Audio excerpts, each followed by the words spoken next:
ఇక శారద వెంటనే గగన్కి అలా భోజనాన్ని తినిపిస్తూ ఉంటే అప్పుడు వెంటనే గగన్ మాత్రం ఆలోచిస్తూ ఉంటాడు. అమ్మేమో అలా అంటుంది.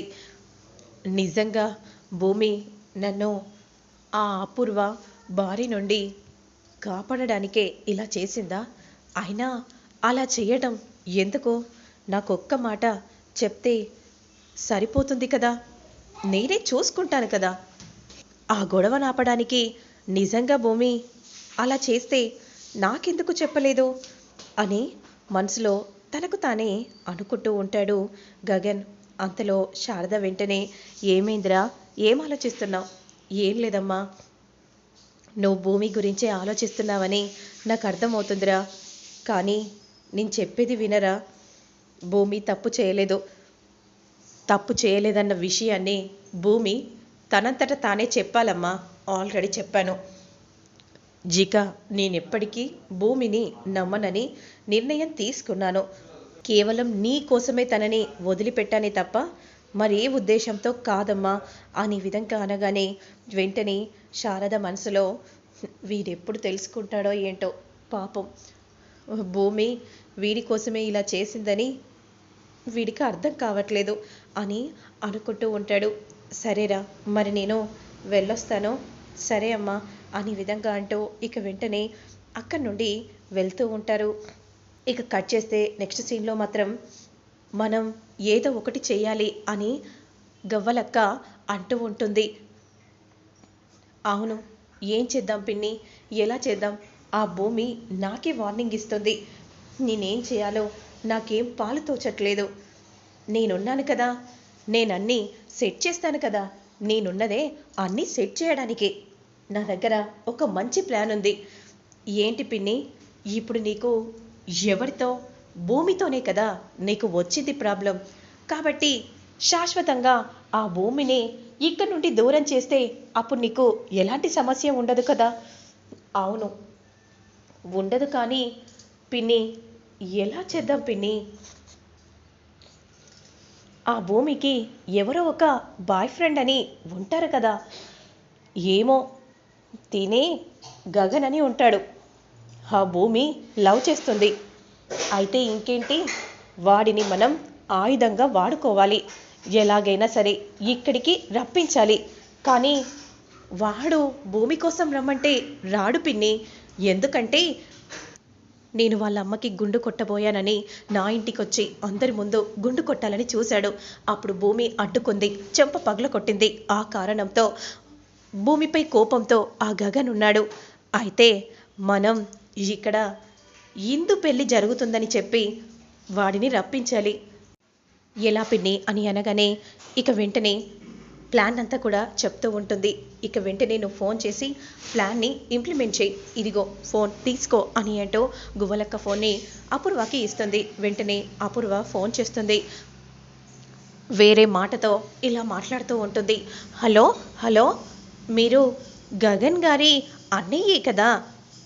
అసలు మీరు ఎవరు? ఆకాశవాణి అనుకో. ఇక్కడ మీ చెల్లెలి పెళ్ళి ఆపాలని చూస్తున్నారు.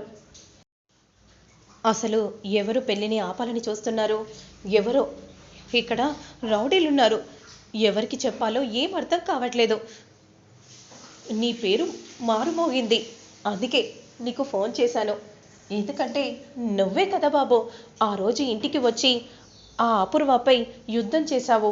నువ్వైతేనే కరెక్ట్ అని ఫోన్ చేశాను బాబు, త్వరగా రా బాబు అనే విధంగా అంటూ ఉంటే గగన్ అలానే షాకింగ్గా చూస్తూ ఉంటాడు. త్వరగా రా బాబు అనే విధంగా అంటూ కాల్ని కట్ చేయగానే హలో హలో అని గగన్ అంటూ ఉంటాడు. పిన్ని, ఆట మొదలైంది, ఆట మొదలవ్వాలి, వాడిని అడ్డంగా బుక్ చేయాలి అని గువ్వలక్క అంటూ ఉంటుంది. ఇక కట్ చేస్తే నెక్స్ట్ సీన్లో మాత్రం ఆ పెళ్ళిని ఎవరు ఆపబోతున్నారు? అసలు ఎవరు నాకు కాల్ చేశారు? అక్కడ ఉంది ఎవరు? అసలు చెర్రీ ఏమైపోయాడు? వెంటనే వాడికి ఫోన్ చేయాలి అని అంటూ చెర్రీకి ఫోన్ చేస్తూ ఉంటే ఇక పెళ్లి మండపంలో పూజ చేస్తూ ఉంటాడు పెళ్లి కొడుకు. ఇక ఆ సౌండ్కి చెర్రీ ఫోన్ని తీయలేకపోతాడు. అయ్యో, చెర్రీ సమయానికి కూడా ఫోన్ తీయట్లేదు అనే విధంగా అంటూ వెంటనే బయలుదేరతాడు. కార్ని వేగంగా నడుపుతూ ఉండగా అంతలో అకస్మాత్తుగా కార్కి అడ్డంగా ఒకరు వచ్చి ఉంటారు. కామన్ సెన్స్ ఉందా? ఇలా కార్కి అడ్డంగా వచ్చి పడితే ఏమైనా జరగరాంది జరిగితే అప్పుడు నీ లైఫ్ ఏం కావాలి? నీకో కుటుంబం ఉంది కదా. సారీ అన్నా, సారీ, అర్జెంటుగా నేను పెళ్ళికి వెళ్ళాలన్నా, అందుకే ఆగమేఘాల మీద పరిగెత్తుకుంటూ వెళ్ళాను. అయితే ఆటోనో లేదంటే లిఫ్ట్ అడుక్కోవాలి. ఇలా వెళ్తున్న కార్లకి అడ్డంగా రావటం కాదు. ఇంపార్టెంట్ అన్నా, ఎలాగైనా సరే ఈ గిఫ్ట్ బాక్స్ని ఆ పెళ్ళికి చేర్చాలన్నా, ప్లీజ్ అన్నా, కాస్త ఆ ఫంక్షన్ దగ్గరికి నన్ను తీసుకెళ్తారా? సరే ఎక్కు అని అనగానే వెంటనే ఆ రౌడీ రౌడీ వెంటనే మెసేజ్ చేస్తూ ఉంటారు. మేడం, మన ప్లాన్ వర్కౌట్ అయింది మేడం. అనుకున్నట్టుగానే నేను ఇప్పుడు గగన్ కార్లోనే వస్తున్నాను. ఇక ఆ మెసేజ్ని చూసిన అపూర్వ, మన ప్లాన్ ఆల్రెడీ అమలు చేసేశారు పిన్ని, మనకు కూడా అదే కావాలి కదా అని విధంగా అంటూ ఉంటారు. ఇక అందరూ కూడా ఎదురు చూస్తూ ఉంటారు. అదే సమయానికి గగన్ కారు వచ్చి ఆగుతుంది. పిన్ని, అదిగో పిన్ని, గగన్ కారు వచ్చేసింది.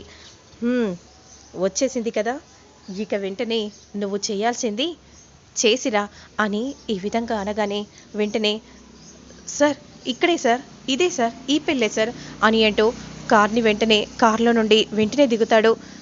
ఇదా అని విధంగా అంటూ ఇందు పోస్టర్ని చూసి షాక్ అయిపోతారు.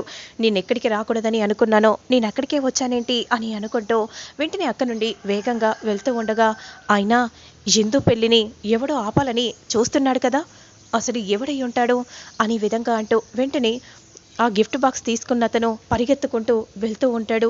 వీడేంటి నన్ను చూస్తూ అనుమానాస్పదంగా అలా వెళ్తున్నాడేంటి, కొంపతీసి వీడే పెళ్ళిని ఆపాలని చూశాడా అని అంటూ వెనకాలే గగన్ కూడా పరిగెత్తుకుంటూ వెళ్తూ ఉంటాడు. ఇక అదంతా చూస్తూ ఉన్న అపూర్వ నవ్వుకుంటూ ఉంటుంది. ఇక వెంటనే కళ్యాణ మండపం దగ్గరికి పరిగెత్తుకుంటూ రాగానే, బావా బావా అటు చూడు బావా, ఎవడైతే మన ఈ కళ్యాణ మండపంలో అడుగు పెట్టద్దని అనుకున్నామో వాడే అడుగు పెట్టాడు బావా. ఏంటి అపూర్వ, ఏం మాట్లాడుతున్నావు, అదిగో చూడు బావా అని అనగానే గగన్ని చూసిన శరత్ చంద్ర షాక్ అయిపోతాడు.